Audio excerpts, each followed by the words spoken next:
Our daily cancellation today begins with a post on X from the very insightful conservative writer Inez Stetman. She inadvertently sparked a controversy, even, God forbid, a full-blown discourse on the platform this week with a post that was very simple and you would think quite unremarkable. And this is the way it so often goes. You know, you might post 10,000 interesting, incisive things on the internet, but it will be the simplest, most straightforward, most uncontroversial thing that creates all the controversy. That's the way it goes. And for Inez, it was a post thanking her husband. And we all know that in the mind of a feminist anyway, there is nothing more divisive and provocative than that a woman can do than show a basic level of gratitude towards her husband.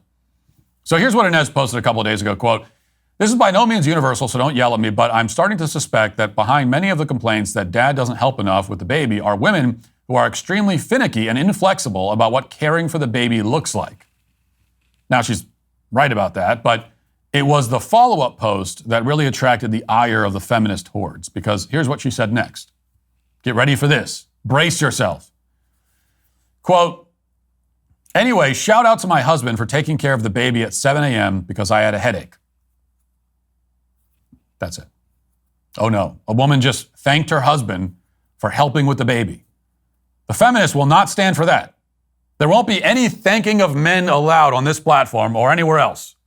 So I'm going to read just a very quick sample of the replies. There are hundreds of them that are all along the same lines, that are very upset at that second tweet specifically. And it's worth talking about them because these women who will read some of their comments, they represent an increasingly common point of view, and it's one that has destroyed many marriages and will destroy many more in the future. In fact, I don't think it's an exaggeration to say that the replies I'm about to read represent one of the greatest threats to marriage in modern society. So here are just a few of those responses. The first one says, "That is literally his job. I never want to become this kind of mother or wife." Another one says, "Girl, what do you mean shout out? Isn't that just the bare minimum of being a parent?" Another says, "Giving a shout out to your husband for doing his job as a father is wild." Another comment says, "Women really out here be thanking fathers for being a father. OMG, a father doing regular father things. So cool. Round of applause for this man who did the bare minimum of fatherhood. Stop praising men for the bare minimum. He's the father. You don't need to thank him since he shouldn't only take care of the baby when you're feeling bad." Another says, "It's his kid too. It's his responsibility too. It's his job too. Finally get that through your thick heads." Another says, "Does he give you a shout out every time you do the most basic put out stuff of parenthood? Why marry someone who needs a public parade for taking care of their own children?" Another says, "Why would you shout out your husband for doing his job? It wasn't just you who made the baby. He had 50% in that as well. He should be taking care of it too." And then here's my favorite response. "We've been divorced for a while at this point, but still every day I feel gratitude that the father of my children loves actually being a father, and I never once have had to thank him for simply participating in parenthood." Now, there are many more comments, some quite a bit more vulgar and angry, but all of them are along these lines. And as I said, this is a very common attitude these days, which is why it's worth discussing. All of these women agree that Inez's husband is doing, quote, "the bare minimum," and that it's ridiculous to thank him for it. So they all concur with each other that thanking your husband for being helpful is outrageous, and it's a sign that you're some sort of battered wife.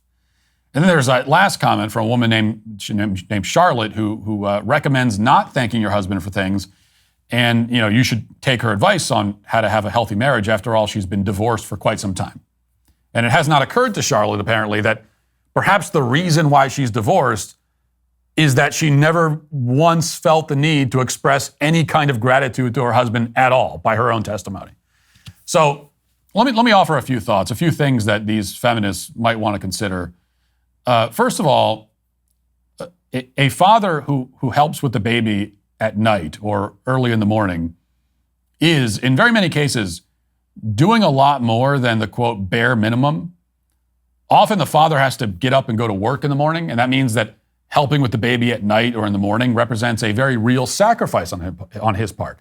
And these kinds of women, the ones who left the comments, seem to think that if the dad is doing less than exactly 50% of the childcare, then he's automatically doing the bare minimum. But none of the roles in a functional and happy household are going to be split down the middle 50-50 like that, which means their conception of what constitutes the bare minimum is completely off base.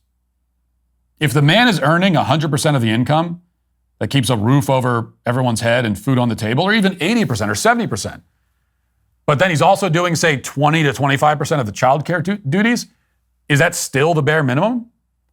Like, couldn't he just as easily flip it around and accuse her of doing the bare minimum, seeing as how she's doing 70 or 80% of the childcare, but contributing nothing or almost nothing to the family income? Now, I have no idea if this actually applies to Inez's household or not, but my point still stands either way. My point is that there's a lot of work that needs to be done constantly all the time to keep a household running and a family alive and fed and cared for and happy. And for all of our talk about being a society that has moved beyond gender roles, the fact is that the man is still the primary breadwinner in a majority of American households. And the woman is the primary breadwinner in only a small minority, 15 or 16% last I checked. So all the feminist complaints about men not contributing enough to childcare and to household duties just simply ignore this point entirely. They treat the man's role of working every day and carrying the burden of supporting the family as if it's nothing, as if it doesn't matter at all. It doesn't count. A man can carry the financial needs of the family on his shoulders alone, but if he changes fewer than 50% of the diapers, then he's still effectively a deadbeat. This is the attitude they have, and it's why almost all of them are single or divorced or married yet soon to be divorced. Now, in the real world, none of the roles in a family are going to be split 50-50. And any married couple that insists on portioning the responsibilities out that way will become very unhappy very quickly and almost certainly get divorced before long unless they grow up in a hurry, because marriages with scorecards fall apart. And this is true in like 100% of all cases. Lose the scorecard or lose your marriage. And once you lose the scorecard, you realize that statements like, he's doing the bare minimum, are often incoherent. Because he might be contributing minimally in one specific area, but he might be contributing maximally in plenty of other areas. So how does it all average out? Who is doing more when you factor everything together? Well, if you're asking that question about your marriage, you're basically already halfway to divorce court. And if you're asking that question about somebody else's marriage, you're simply a childish moron. Grand Canyon University, a private Christian university in beautiful Phoenix, Arizona, believes that we're endowed by our Creator with certain unalienable rights to life, liberty, and the pursuit of happiness. GCU believes in equal opportunity and that the American dream starts with purpose. GCU equips you to serve others in ways that promotes human flourishing and creates a ripple effect of transformation for generations to come. By honoring your career calling, you impact your family, your friends, and your community. Change the world for good by putting others before yourself to glorify God.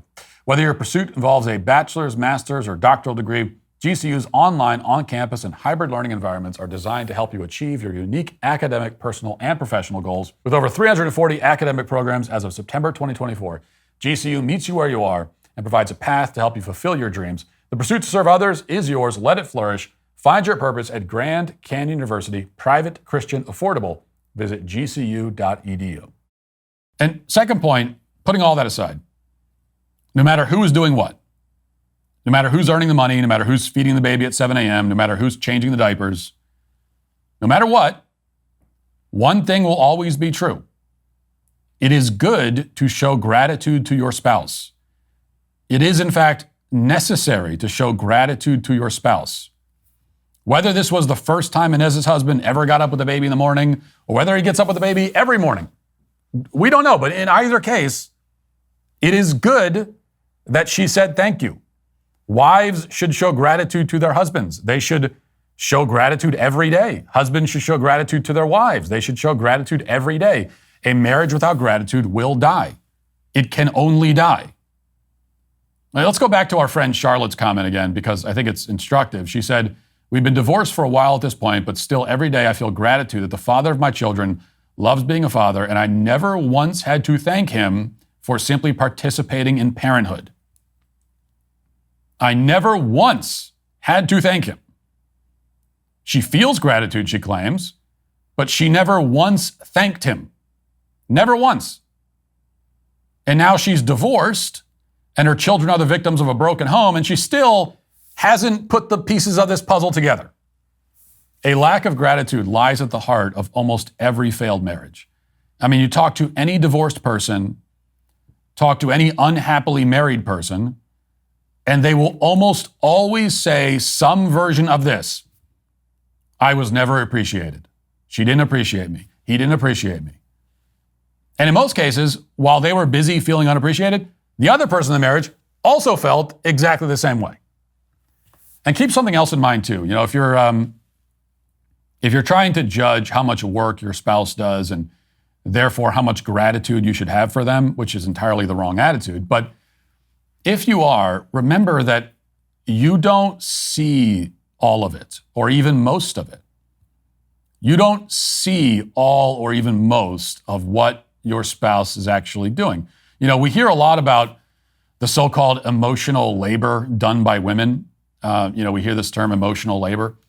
And I object to the term. Labor by definition cannot be done emotionally. Labor is something that you physically do. But the point of the term is that women carry a lot of stress and a lot of emotional weight, especially if they're the primary caretakers of their children.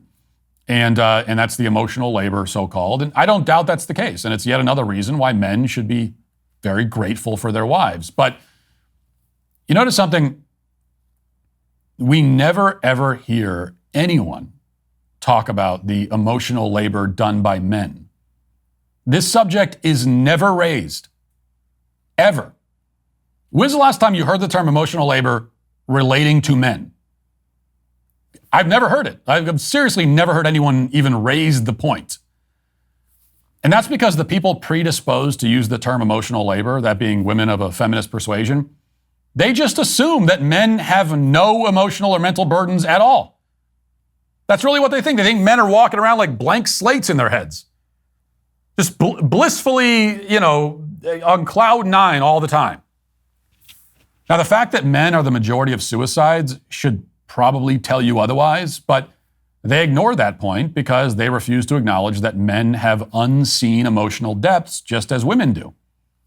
In fact, for men, the depths are even more unseen and more unheard and more unacknowledged because they're not acknowledged at all. And this is especially true of men who are the primary or sole breadwinners in their homes. And again, there are still many more men in that position in our country than there are women by a wide margin. So if you're a wife dealing with the stresses and burdens of being the primary caretaker, keep in mind that there are also enormous stresses and a huge boulder-sized burden that your husband carries as the one who is mostly responsible for making sure that the family has a roof to sleep under and food to eat and medical care when they get sick. And if he fails, everyone he loves loses everything.